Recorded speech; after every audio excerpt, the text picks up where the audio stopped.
प्राथमिक विद्यालय में बच्चों को अक्सर बारी बारी से कक्षा में कुछ लाने के लिए आमंत्रित किया जाता है, कुछ ऐसा जो वे अपने सहपाठियों को दिखा सकें, जो उनके लिए खास या महत्वपूर्ण हो। जब मैं बड़ा हो रहा था तो हम इसे बस शो एंड टेल कहते थे। आप केवल किसी चीज के बारे में बात ही नहीं करने वाले थे, बल्कि आप अपने सहपाठियों को कुछ दिखाने भी वाले थे। तो उदाहरण के लिए, वह छोटी लड़की जो अपने परिवार के साथ हवाई छुट्टी पर गई थी, वह अपनी फूलों की माला लेकर आई थी। वह लड़का जिसका बड़ा भाई हाई स्कूल फुटबॉल टीम में शामिल हुआ था, वह अपने भाई का हेलमेट लेकर आया था। वह बच्चा जिसे कीड़े बहुत पसंद थे, वह अपनी चींटी की कॉलोनी लेकर आया था। उनके पास दिखाने और बताने के लिए कुछ था।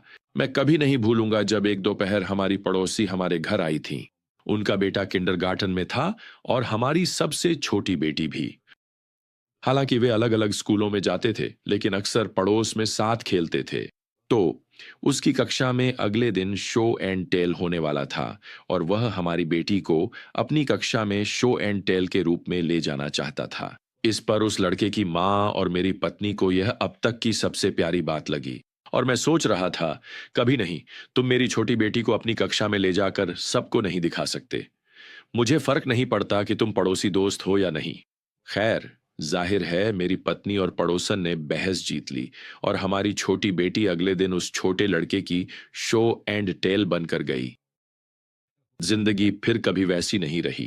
क्या आपने कभी सोचा है कि ईसाई धर्म भी एक तरह से शो एंड टेल, दिखाओ और बताओ का मामला है? हम सिर्फ लोगों को यह नहीं बताते कि ईसाई धर्म क्या है, हम उन्हें दिखाते हैं कि ईसाई धर्म क्या है। हम सिर्फ अपने विश्वास के बारे में बात नहीं करते, हम दूसरों को अपना विश्वास दिखाते भी हैं। तो जब हम आज फिर से याकूब अध्याय 2 में लौटते हैं, लेखक इसी बात को असली विश्वास और झूठे विश्वास के बीच अंतर करके समझाएगा। याकूब विश्वास का वर्णन करते हैं जिसे हम मृत विश्वास कह सकते हैं।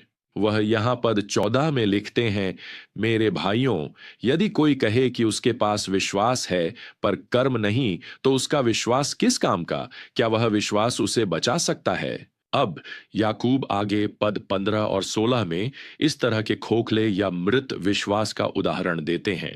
यदि कोई भाई या बहन ठीक से कपड़े नहीं पहने हैं और रोज की रोटी से वंचित है, शांति से जाओ, गर्म और तृप्त रहो, तो उसका क्या लाभ? यदि आपका मसीहीपन आपको लोगों की सच्ची चिंता करने और उनकी मदद करने के लिए प्रेरित नहीं करता, तो हो सकता है कि आप मसीही न हो। गलत मत समझिए।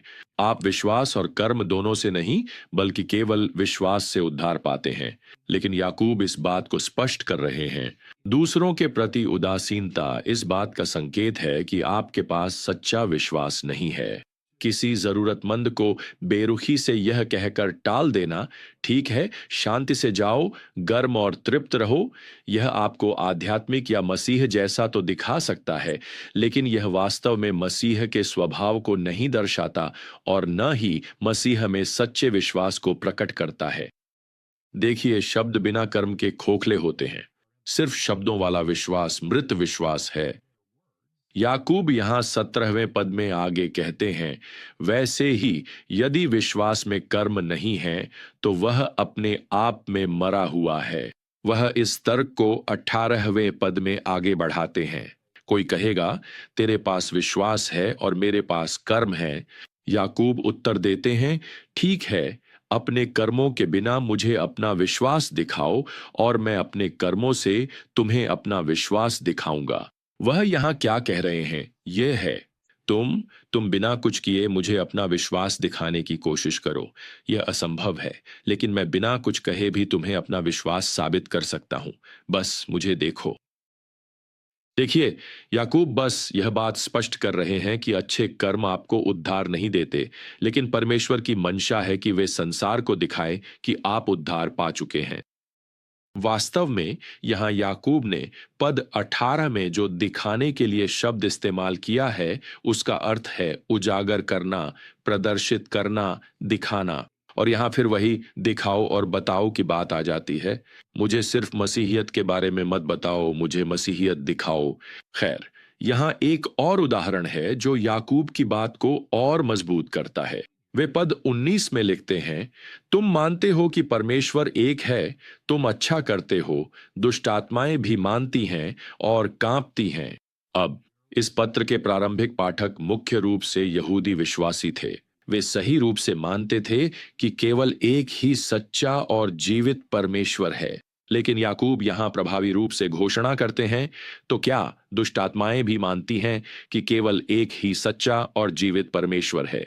और वे तो उस सच्चे और जीवित परमेश्वर के अस्तित्व की सच्चाई से डर के मारे कांपती भी हैं। और वैसे प्रियजनों, आज कोई भी दुष्ट आत्मा यह सोच विचार नहीं कर रही है कि क्या यीशु परमेश्वर का पुत्र है, या क्या यीशु मृतकों में से जी उठा, या क्या एक से अधिक परमेश्वर हैं। नहीं, दुष्ट आत्माएं अच्छे धर्मशास्त्री हैं।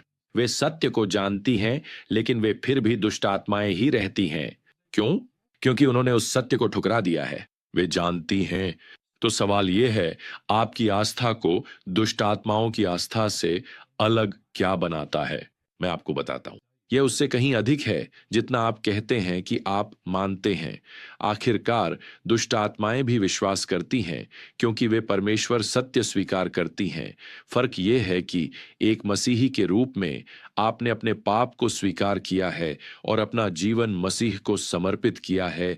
दुष्ट आत्मा ऐसा कभी नहीं करेगी। अब यहां पद 20 में याकूब इस मृत विश्वास की तुलना सच्चे विश्वास से करता है, जो जीवित विश्वास है।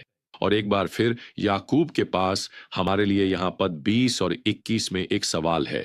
क्या तुम यह देखना चाहते हो, हे मूर्ख व्यक्ति, कि कर्मों के बिना विश्वास व्यर्थ है? क्या हमारा पिता अब्राहम अपने पुत्र इसहाक को वेदी पर चढ़ाने के समय कर्मों से धर्मी नहीं ठहराया गया था?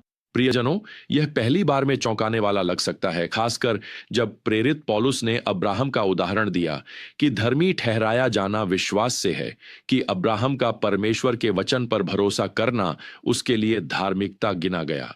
पौलुस ने रोमियो के 3 अध्याय 28वें पद में लिखा, मनुष्य कर्मों के बिना विश्वास से धर्मी ठहराया जाता है। याकूब लिखते हैं, क्या अब्राहम कर्मों से धर्मी नहीं ठहराया गया था? तो क्या याकूब पौलुस का विरोध करते हैं? बिल्कुल भी नहीं। इसका कारण यह है, पौलुस और याकूब मसीही जीवन के अलग अलग दृष्टिकोणों पर जोर दे रहे हैं।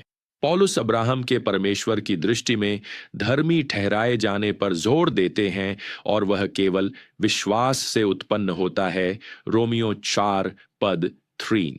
दूसरी ओर याकूब मनुष्यों की दृष्टि में धर्मी ठहराए जाने की बात कर रहे हैं।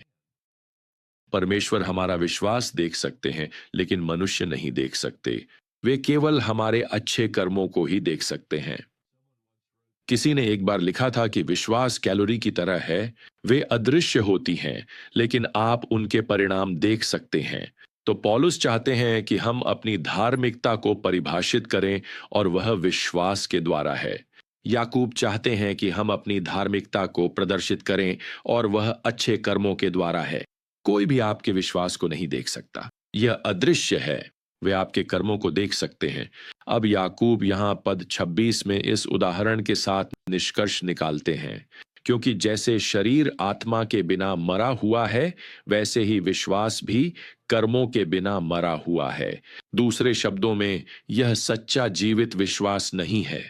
मुझे याद है जब हमारे जुड़वां बच्चे कई साल पहले पैदा हुए थे। जब हमारा पहला जुड़वां बेटा पैदा हुआ तो वह तुरंत रो पड़ा, और मैं आपको बताऊं, वह बहुत तेज था, और यह 2 साल तक नहीं रुका। खैर, ऐसा ही लगता था, लेकिन हम अपने दूसरे बेटे को लेकर काफी चिंतित थे। हर संकुचन के साथ उसकी हृदय गति कुछ असामान्य हो जाती थी, और फिर जब वह पैदा हुआ तो वह शांत था, वह बिल्कुल भी नहीं रोया।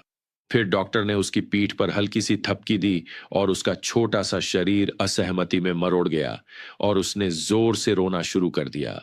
हम सब ने राहत की सांस ली। अगर वह रो रहा था तो वह सांस ले रहा था, और मैं आपको बताऊं, यह वही एकमात्र समय था जब उसका रोना हमें राहत दे गया। अब उसका रोना उसे जीवन नहीं देता था, यह केवल यह दिखाता था कि वह जीवित है। पूरी ताकत से रोना जीवन उत्पन्न नहीं करता था, यह जीवन का प्रमाण था। प्रियजनों, यही याकूब का यहां पर मुख्य बिंदु है। मसीह में विश्वास आत्मिक जीवन उत्पन्न करता है। आत्मिक जीवन अच्छे कार्यों को जन्म देता है। अच्छे कार्य हमारे नवजात पुत्रों के रोने की तरह हैं। उन्होंने जीवन उत्पन्न नहीं किया, यह बस दुनिया को यह दिखाता था कि वे जीवित हैं। और इसी तरह जब हम अपनी आस्था को दुनिया के सामने दिखाते हैं, तो यह साबित करता है कि सच्चा आत्मिक जीवन मौजूद है। तो प्रियजनों, आइए आज हम अपनी दुनिया को अच्छे कार्यों के माध्यम से यह साबित करें कि हमारे पास सच्चा विश्वास है। आइए आज हम अपनी दुनिया को मसीही जीवन दिखाएं और बताएं। और जब तक हम फिर मिलें, प्रियजनों, प्रभु यीशु मसीह का अनुग्रह, परमेश्वर का प्रेम और पवित्र आत्मा की संगति आप सभी के साथ बनी रहे। आमीन।